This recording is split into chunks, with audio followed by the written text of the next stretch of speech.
South Louisiana, baby. That's what we out here for. What's going on, folks? Bill Jr., Pure Cajun Outdoors.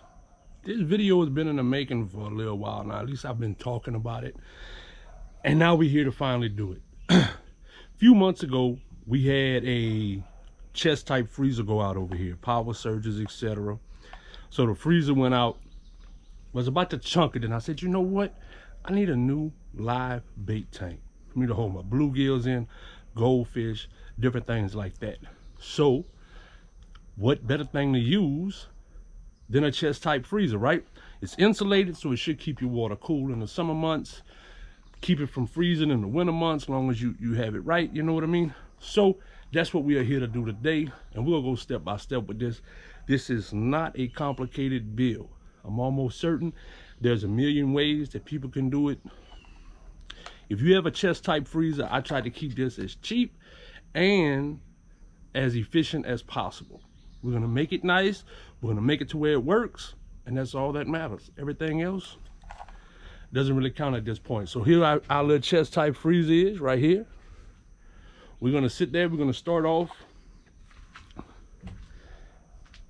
Now this is an all-in-one. It's an air pump, water circulator, and a carbon filter, all built into one unit. I will sit there and post the link up to this exact product right here. You can pick it up on Amazon, which is where I purchased this from. But it is also, depending on the size of your tank, these filters right here pop off. So you see, there you go. That's your filters on the inside right there, carbon filters. So if you don't need it as long, depending on the side of the tank that you're putting it in, you don't have to have it as long as this. Now I'm putting it in a freezer. Also, the pump head is directional, but you take both canisters off and it allows you easy access to clean these charcoal filters because they are reusable. I'm gonna show y'all something else I like about this. All right, so here's your power head. This is what's gonna circulate your water. It comes with the air hose, you'll see us hook it up to, that you leave outside of your tank, right? And then you hook it into this. So it sucks fresh air and injects it into your water stream as you sitting there aerating your water and keeping it moving. You got moving water, you typically have oxygen. But when you introduce oxygen to it as well, that's being pulled in from an outside source, it's even better. So this is why I chose this pump, because it all fits inside the unit. You don't have to worry about having nothing hanging outside the freezer, the bait tank, whatever. Everything is an all-in-one unit. The only thing that's gonna come outside of it is the power cord. So this is what we're gonna be using for filtration, aeration, and air stone in a sense, you know what I mean? So let's get into this. All right, so we got to do some voiceovers because for whatever reason, this GoPro did not sit there and record audio through none of the clips that I've seen. But we have some double-sided Velcro right here. It's supposed to be 3M adhesive. My plan was to mount it to the back wall. That way I would not have to drill into because this pump has to be below the water line. I didn't want to drill below the water line and risk leaking, you know, water leaking over time, and then the pump head is exposed, causing it to burn up. However, after three and a half days of this running on its own, just circulating water, this 3M tape let go. It did not continue to hold. After that, I tried to sit there and I lowered the water level so I can dry off a good surface, and I got some Loctite Bond liquid control, which is what I was going to use. I've used it before in the past. It held with no issue. That did not hold, and that was whenever I found out today when I was putting fish in it. So I was kind of in a scramble. I done a makeshift, kind of like a makeshift, get it up in there, get it running, that way I can aerate some water with these fish up in there. And I did not shoot it in the video, but I will do an update once I do the final adjustments on how I want this to finish. But this method right here, y'all don't even worry about it. It did not hold. You may have better luck on a different surface, but on this aluminum lining on the inside, I think the biggest problem is if you can see real good, it's kind of like dimpled, the surface of it. So it's not smooth and flat. And I think that's what gave me the most trouble with it, with trying to get it to seal. It's hard because, like I said, it's a ripply surface on it. If you've ever seen the inside of a cooler, well, freezer in this case, y'all know what I'm talking about. So that's all I was doing right here and explaining it. But we're gonna stop because we know that I don't recommend this method for this type of freezer. So let's skip to the next part. All right. So this was the goal, just to show y'all an idea, because in the end, this is still what I wanted to do, right? Still wanted to mount this on the back wall, have it below the water line, shooting water to the other side. So here we go. We slide it on in. I mean, it was good and firm. You see me pushing down on it. It was holding. It just did not stay holding once it was submerged underwater for a few days, which was, I have no idea. I've never had no trouble with that stuff not holding before.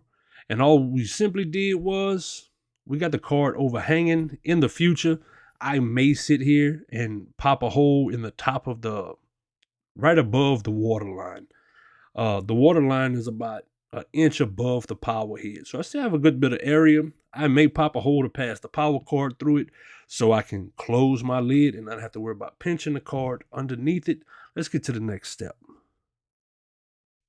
Now, about like y'all could assume, being as the pump didn't work, that tape also did not work for the submersible light that we was installing.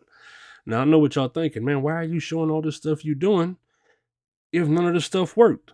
This is exactly how it is still going to be set up. Just that adhesive just didn't jive. That light's still in there.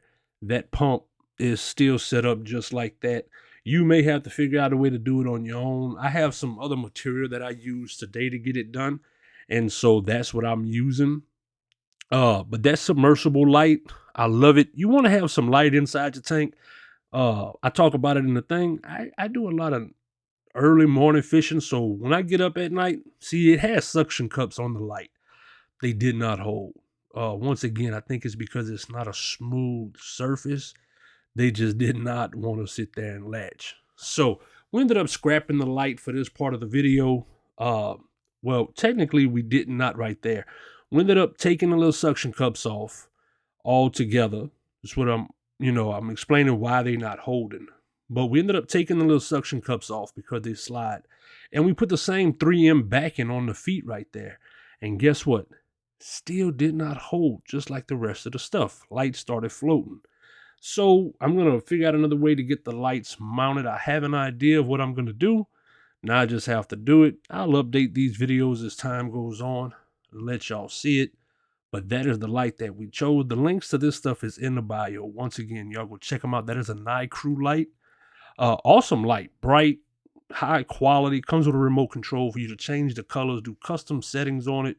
I think y'all will really enjoy it. Link will be in the bio. All right, so now it's time for us to start filling this thing up, man. Yes, I am using just plain old tap water because I use additives in my tank. So same as I do in my portable tanks, I have additive from TH Marine called G-Juice. The link is in the bios to go ahead and pick it up. I've used it in my live wells. I said my live wells and my portable bait coolers for years and years. I stand by it. Awesome stuff. Dechlorinates your water, kills the ammonia and the nitrates from fish, keeps your fish real lively, real healthy. As you can see, the light's already moving. So that was the issue with that. But we're filling it up. As you can sit there and see now, we are above the pump. If y'all purchase a pump like this, it is important. The water needs to go over the top of the pump. Otherwise, you run a risk of burning the pump up and it not working right. But we got it filled up. Let's get some fish in it. All right, we got the pump installed. There we go, turn it on. Now you got your initial bubbles because what this was just air in the line. So it looks like it turns off, right? But it's clearing the air out through the filter, and now it is just circulating water. From the top surface, you can see this water moving real good. See, that's me checking because at first I wasn't sure if anything was coming out of this thing. But man, is it super strong and super quiet as well. All right, so this right here is me showing y'all that it is moving water up on the surface. I mean, it is pumping. When you're looking at it coming out the hose, it does not look like there's a whole bunch coming out. But trust me, y'all seen that. It is definitely moving a lot of water. Now, this is the hose that I was talking about earlier. We're going to reach down there. We're going to get it set up on the inlet right there. Now, this is going to suck air. This stays outside of your tank. So I'm going to push it on there. Coming with the hose. You can replace this hose if you want. It's not bad, but watch the difference that it's going to make whenever it clears out. And there we go. I mean, this thing puts bubbles in the water. It eliminates the use of having to need air stones up in there. And there goes our light floating away. Just get it out the way altogether. That tape did not hold at all. But look at the oxygen bubbles, y'all. Once again, this eliminates the need. As of right now, I've just put fish in it. We'll monitor it. But as far as I can tell, I doubt I'm going to have a need to put any secondary compressor up in there with an air stone on the bottom, because I believe this is going to achieve everything I'm looking for. Now, that little thing I'm holding in my hand, that is a valve. So you could adjust the amount of, you want a lot of bubbles, a little bubbles, it screws onto itself. So you can adjust how much oxygen you want to enter. You can close it down altogether. Or you can sit there and open it up all the way, which is what that basically is. And I mean, y'all can look at this. Just bubbles across the whole tank. Plenty of oxygen going to get to them fish. I believe it's going to be great. All right, we're going to do an underwater shot. There we go. Oxygen, no oxygen. Oxygen coming through. That's me controlling the flow with my thumb on the top. I mean, this thing is pumping a ton of oxygen in your water. And it's a very inexpensive pump. That's shutting it down. No oxygen coming through. Letting all the oxygen come through again. Okay, we got our water pump and filter installed, right? Next thing I'm putting in here, because I come out here at night, early in the morning, you want to be able to see up in there and really illuminate your water.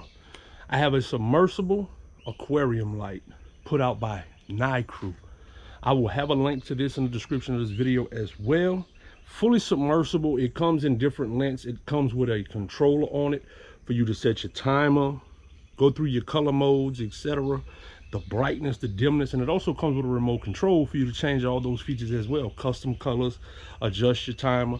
Got these little suction feet on it. Once again, I got it because it is fully submersible. You can change your colors on it. So I'm going to mount this in the corner. That way for them early mornings or at night, if I'm going fishing, I can turn this light on. I can see my fish in there. And because, you know, if you put a light on above your tank most of the time, it just creates a glare on the surface of the water. You can't see what's underneath it. You got filtration bubbles aerating everywhere. Hard to see your fish, right? Being able to submerge this and mount this underneath the water surface and really illuminate the whole tank on the inside, you'll really be able to pinpoint your fish. And you're not sitting there going, you know, scaring a whole bunch of them while you're trying to dip net them out of there. Or grab them with your hand, whichever one you do. But most of us use a net. So you want to see where you're netting at. So that's what we're going to put in next. Real easy, simple installation. Once again, I'm keeping this very, very simple. Nothing special about it. It's just the way I'm doing it. Y'all stay tuned. So with that being said, this thing is up and running. Now we're going to go out and try to catch some bluegill. I got a spot where I go get goldfish from. Just try to put some up in there and see what it's going to do. We got us a live well up, man. We got water pumping. I told y'all this was going to be simple. People's freezers always go out, man. Hurricane power surges, they just get old. And if you're a fisherman, live bait sometimes, if you can use it in your area, is essential. This is an easy way to have a sealed off, insulated, especially if you live in a hot area. That becomes super important, right? Like I'm down here in South Louisiana, so it gets super hot. To be able to have something that is insulated like a freezer is, with these thick walls, to be able to even close it and keep it completely insulated and keep that water cool, that's vital in keeping lively bait. They don't get hot. When you keep your water cool, the fish eat less. They're less aggressive in a sense. They use the bathroom less, so everything works good. You don't have to feed them as much. They're still a lot healthier because they're not, you know, using the bathroom in the water, putting a bunch of nitrates and ammonia in the water. So you don't have that issue. Your water stays cleaner. You got livelier bait whenever it's time to go out and start fishing. Just overall, it's healthier to be able to keep that water cool. A freezer will 100% do that for you, especially if you have it underneath the roof like I have right here. It's gonna keep it cool. I'm gonna show you all the boxes for these products that I use. Links will be in the description. All right, first up, we got that amazing filter that y'all see, basically a 3-in-1. Takes the place of your aeration, where you don't need to put aeration stones in the bottom. At least that's what I'm thinking. Y'all seen the oxygen that's being pumped in there through that hose. And we have a terrarium filtration, both for fresh and seawater pump right here. Link will be in the bio. Different colors. That's NiCrew submersible RGB LED light. Comes with a remote, presets, as low voltage, safe to use, completely submersible to put in your aquarium, your live bait tank. Now y'all don't have to add a light, obviously. This is something I've done. Make the tank look a little bit better, and to make it easier to see bait when I come out here early mornings or at night to get bait out of it or put bait in it. To also check the health of my bait. You know, you got aeration going, you can't always see to the bottom. You might have a fish down there that done died or something. You need to know to get that fish up out of there. You won't know that if you can't see them. That's where a good light comes in handy to see those things. All right, y'all, we got my bait tank right here, Areator. All right, so we got the aerator going, super quiet. I love this little setup. Got us an air stone, stays to the bottom. This stuff right here. This is what I use to sit there and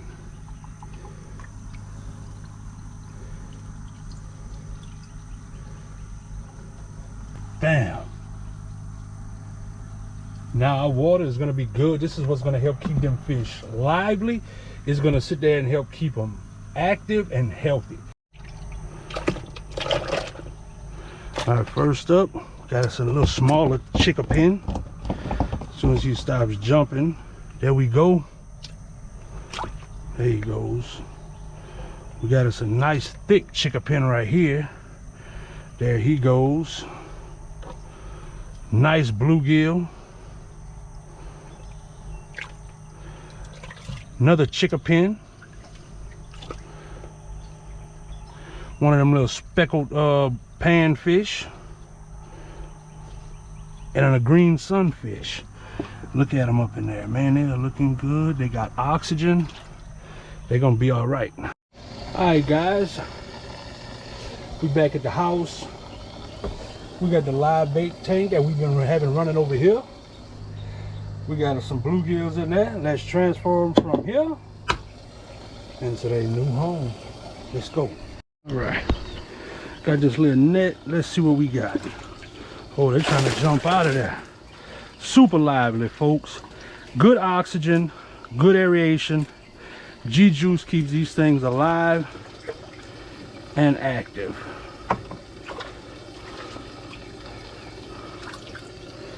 Look at that. They good. Let's get us some more. Ooh. Yeah, they active.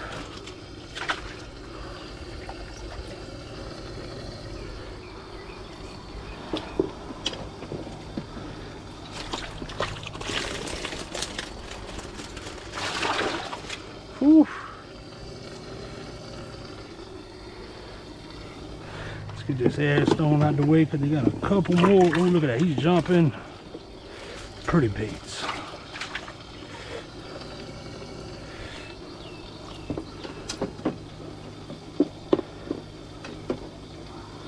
I think that's everything. Yep.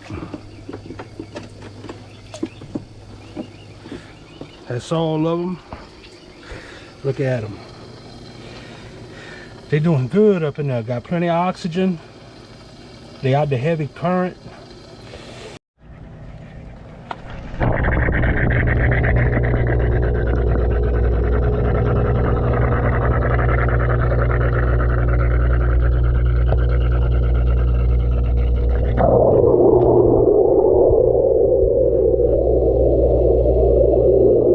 Alright guys, there y'all go. Bait tank up and running. Bluegills in it. And that is how we made us a live bait tank out of a freezer that went bad. Made the best out of a bad situation. Lost a lot of meat in the process of that because we did not catch it on time, but got us a live bait tank, got us some bluegills in it and other bait. We're ready to go do some fishing. If y'all have done this or have any tips or tricks of what y'all have done, any problems y'all may have encountered with doing a setup like this, let me know. Drop it in the comments. If you like this content, give us a thumbs up. You want to see more of it, hit the subscribe button, turn on your notifications. New videos coming soon. Pure Cajun Outdoors across all social media platforms. PureCajunOutdoors@gmail.com. Catch y'all on the next one.